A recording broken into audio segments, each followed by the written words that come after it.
Welcome back to another Luke and Ashley Playbook podcast episode. We are in season 1, episode 6. And if you're listening to us on our podcast or watching us on YouTube, welcome. We're so glad that you guys are here. In this episode, we're going to talk today about how much should you charge for your photography at the 0 to 2 year mark. If you've been following along on some of these episodes with us, we are taking you guys through our playbook. Specifically in this season 1, if you are a photographer from year 0, starting your business, to year 2, we're trying to touch some of those touch points that you should be focusing on right now at this stage. So stay tuned. We'll be right back for this episode.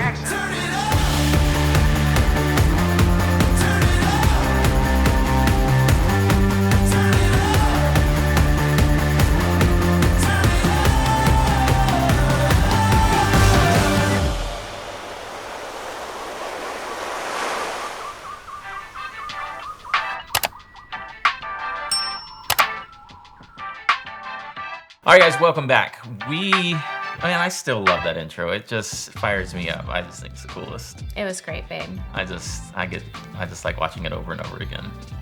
I do want to go on another tropical vacation. We will. Or wedding. We will. We were in this fun, like a lot of that B-roll that you guys see in that intro. If you're watching it on YouTube, if you're listening to it on the podcast, I'll be descriptive so you can have a visual in your mind of what it looked like. There's lots of tropical destination B-roll in there. So we were in a 3-year shooting spree where we spent, in 2021, we were in Key West. 2022, January, February, we were in Key West again for another wedding. And then February of 2023, we were in Puerto Vallarta, Mexico for another wedding. So there's a lot of B-roll from there.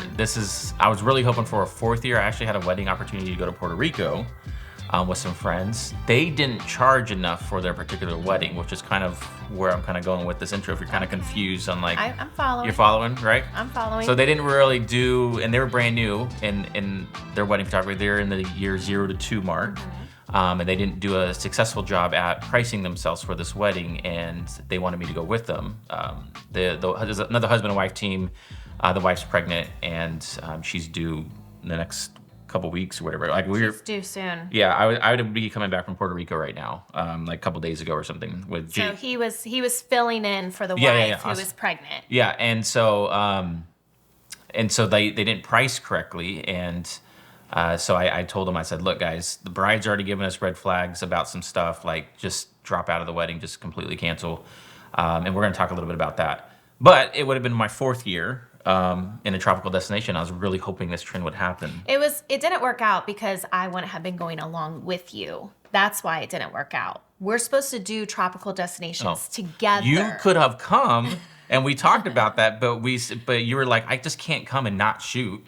I can't just come and just hang out. I'm like, you're going to be shooting if you do. Like, you'll end up taking over the whole entire wedding. And it might as well just be a Luke and Ashley wedding at that point. And that wouldn't have been good. That wouldn't have been appropriate. Yeah, it wouldn't have been good because, the couple we know is friends, and then, like, they hired the other guy. It wouldn't have worked out. Yeah. But, yeah, that's why it didn't work out, because I wasn't going to be going. Oh, gosh, we are going to Florida.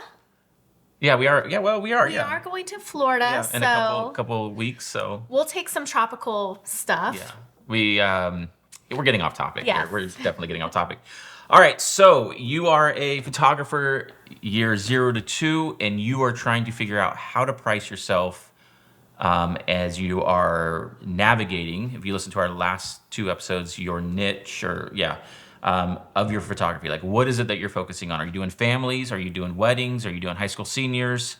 Are you doing headshots? I'm trying to think of some of these categories. Maternity? Are you doing boudoir? Right? Did I say that? I said that right. It took a couple years of photography to understand that word.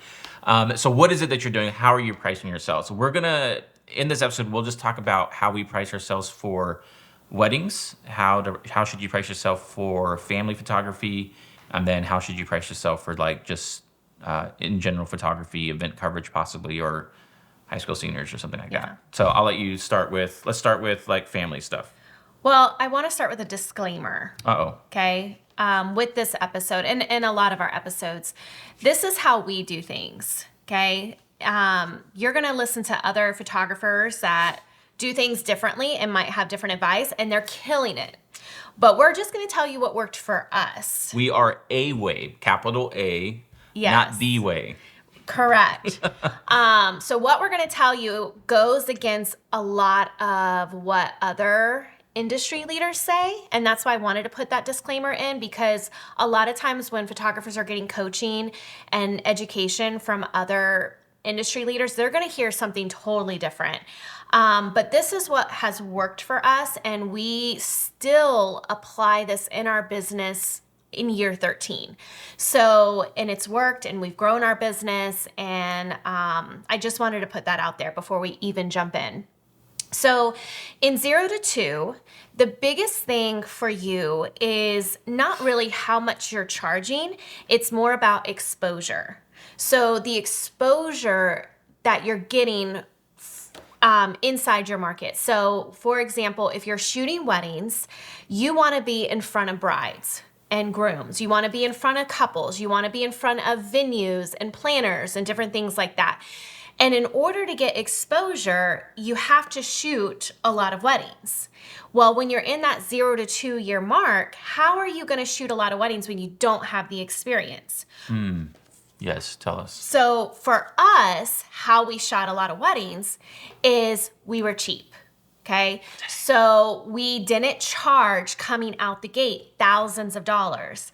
Actually, our first wedding, and I think we talked about this on another episode. Our intro. Our first wedding was $200 for photo and video. Now, You don't need to be that cheap. I don't recommend that at all. That's not what I'm saying.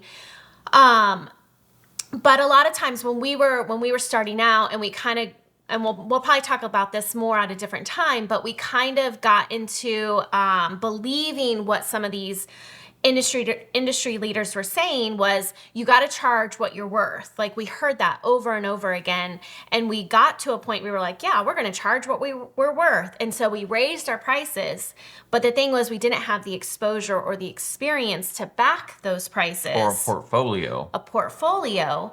And it bit us in the butt, and because we stopped booking. And it hurt. My butt's, no, I'm just kidding. Okay.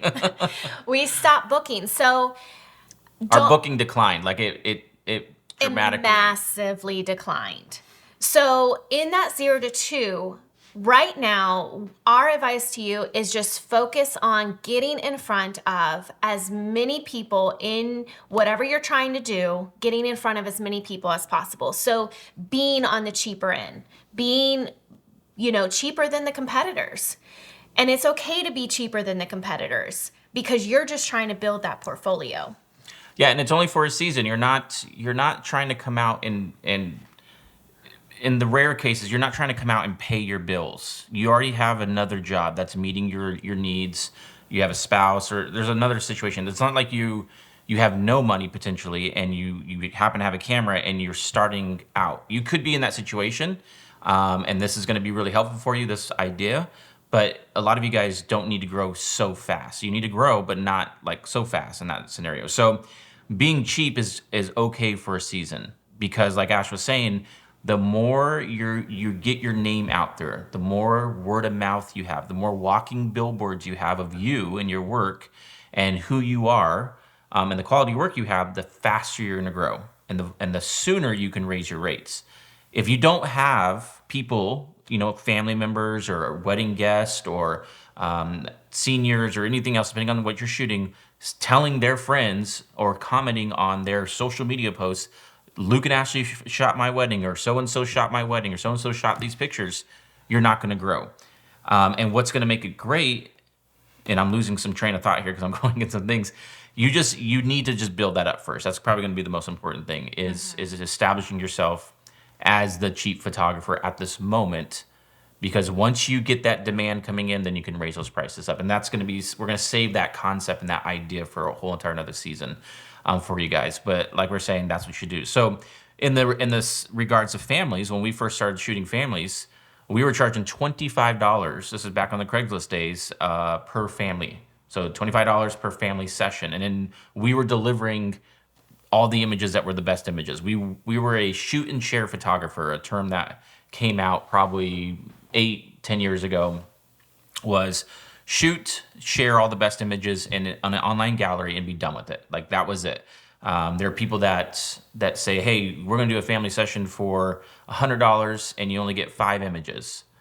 Well, that's a great thing. And then you try to then there's a whole idea of trying to upsell that. But in our mind, at that moment in time, you are automatically putting, in my opinion, this is just again our opinion, a taste in that person's mouth that says, hey, I've got to pay you $100 for only 5 images, and that's all I get.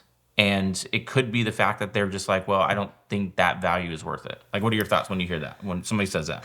Well, again, it goes back to you're in the 0 to 2 mark. So you're not marketing to these families that are willing to pay thousands of dollars in in-person sales.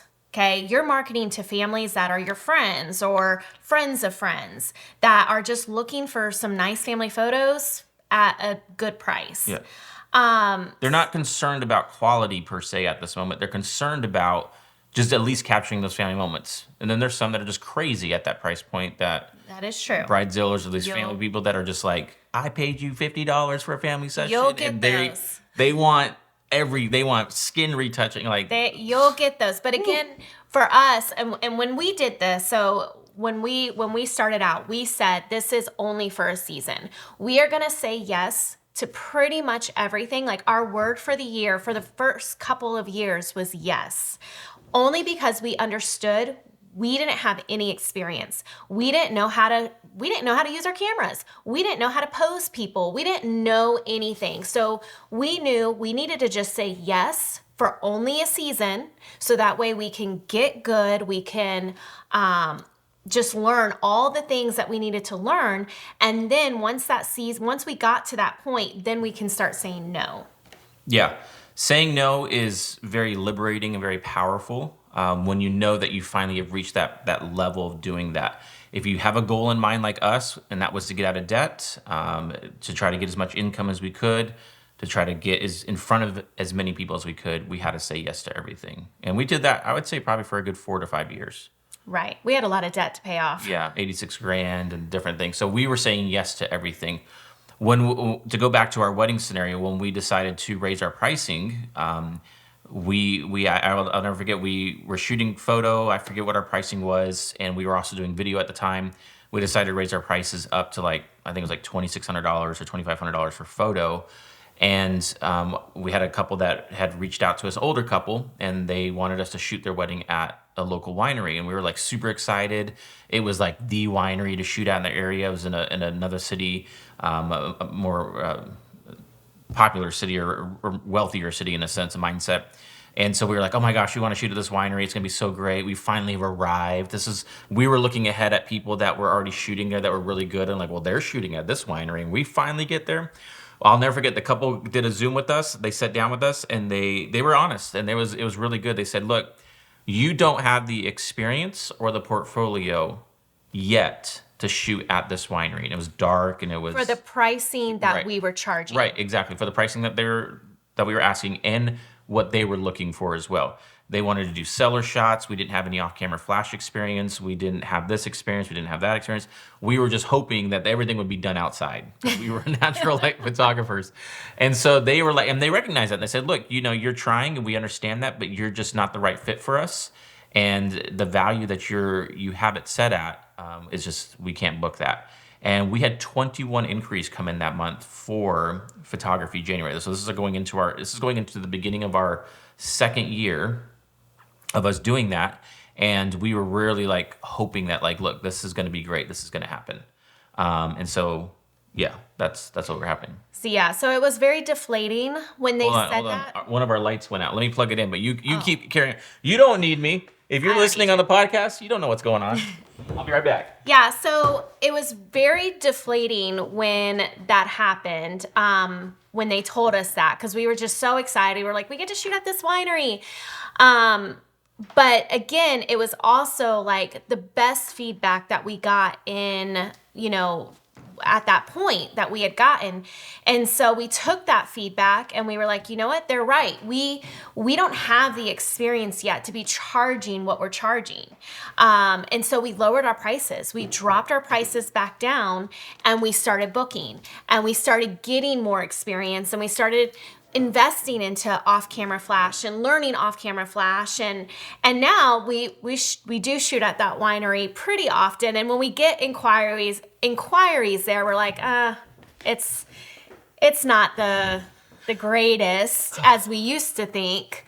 But now we shoot there quite often. Yeah, we dominate the place. Like, it's off-camera flash. Dominate the place. Well, I'm just saying, like, when it comes to like the fears that we had before, the lack of experience that we had before.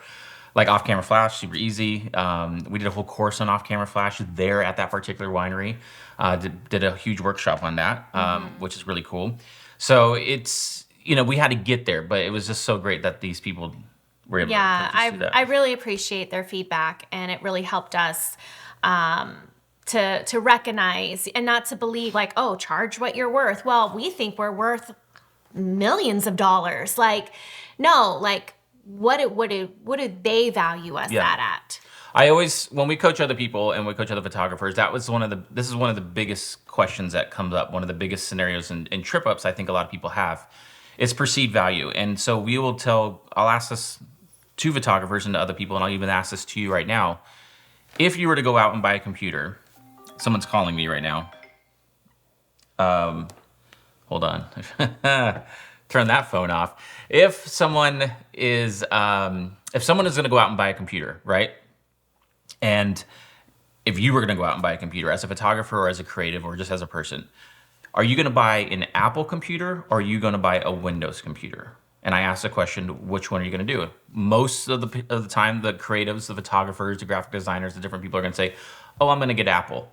And then some people that just don't care or they have other reasons will say, oh, I'm going to get a Windows. And so I asked the Apple people, why would you spend $35,000 to $5,000 on a brand new MacBook Pro with the M3 or the M2, M1, whatever it is at that stage of that time, versus paying this about $1,500 for almost the same spec? So we can go, for you techie people, we'll go back to Intel if you need to. But because Windows doesn't, and Ash is like, whew, she's gone already. Windows doesn't have the M1, M2. It's different. Whatever. We're just stick with me. Why would you pay $1,500, and why wouldn't you pay $1,500 and get a Windows machine that is very comparable in specs and speed and all the different things for a $5,000 computer? And they're like, because we think Apple's better, or we want Apple because of this, or the other photographers have Apple, or this person has Apple. When I see Apple this or Apple that. And so there's reasons why somebody wants to dump $5,000 into that particular laptop versus doing it on another brand. The same exact thing is going to happen to you as a photographer, and these clients are coming to you. They're going to say, I'm willing to invest X amount of dollars, $1,000 on this person's wedding photography, and I'm only willing to invest $500 on this one. And there's reasons why, and we're going to go, as we get further into these seasons, we're going to explain all that stuff. But at this moment, from year 0 to 2, they're going to look at your work and say, I'm only willing to invest $500 into you. We understand you're a beginner. We want to give you a chance to get better at your work. We as a couple, if we were booking you for our wedding, we understand this, and we value photography, but we don't value it that much to where we're willing to spend $3,500, $4,000, $10,000 for wedding photography. We're willing to give you a chance for $500. So it's a whole other mindset there. So people value things differently than other people. There's people out there at 13-year mark for photography that value it so much, they're willing to pay $15,000 to $21,000 for photography or more. And so that's eventually where you start getting into those people that value it more than others that are like, $500. We just want our day captured. Like, we're okay with that. And they don't have the budget. And they don't have the budget. And that's the other thing too. Some people have the budget. Some people don't have the budget. Their budgets vary. And with that budget, they determine you're worth it.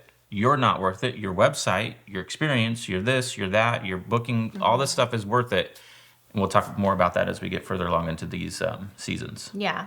So reeling it back in, I would suggest... Reel me back in. Yes, I'm always reeling you back in. So I would suggest in the 0 to 2 mark, figure out like what people are willing to pay you. Be flexible. You know, if you get an inquiry at a venue that you haven't shot at, or you're like, yeah, I want to shoot there, and they're like, well, my budget's less than what you're charging. Work it out. Be very flexible with your pricing right now, because again, it's more important to get exposure. It's more important to build that portfolio than it is to just stick to your guns and be like, no, this is my worth.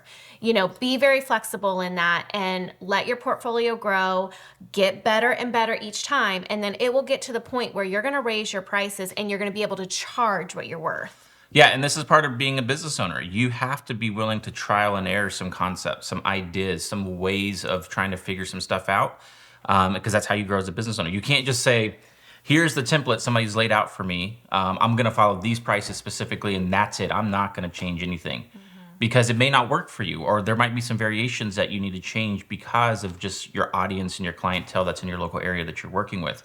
But that's part of being a business owner. You've got to look at these decisions. You've got to make decisions. You've got to look at scenarios and decide, hey, this works, this doesn't work. This is how we navigate this. And that begins to build the foundation of your client experience as you're moving forward. You begin to understand that, hey, this brick here is all about pricing, and I need to expand my foundation of my business. And you start to build a beautiful business from these experiences. So like 0 to 2 year mark is like crucial for you guys. To stay focused. That was so good, right? That was so good. I think we should end it right there. Dang, I know. I know, that thought came to me. I was inspired by your words. Oh, thank you. You're welcome. All right, guys. I hope that helps. Again, take this pricing model, figure out what photography niche you're beginning to focus in, try some pricing scenarios out. Go a little high, add a package or two. I was gonna say that earlier. Maybe add a $100 package, a $75 and a $50 package. And if you're doing family photography or something, or couples, or seniors, and then if you see people that are booking your 50 or your 75 or your 100 more, then remove one and add another $50. Now you got 150, 175, and kind of play with these things. Add a couple different services and different options to the different packages.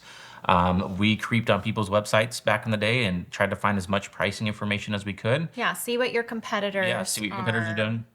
Offering and doing, and that way you can at least be competitive with them. Yeah.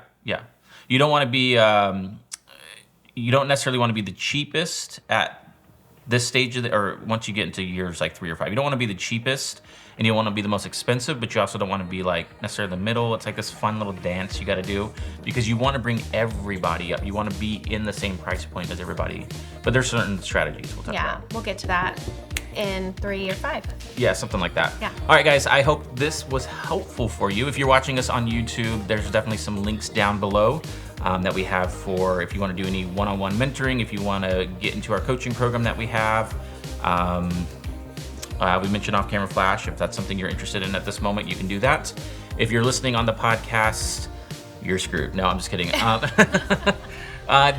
You're missing so much. You're missing so much. You could definitely listen to us and watch, but I'm still trying to figure out if I haven't yet.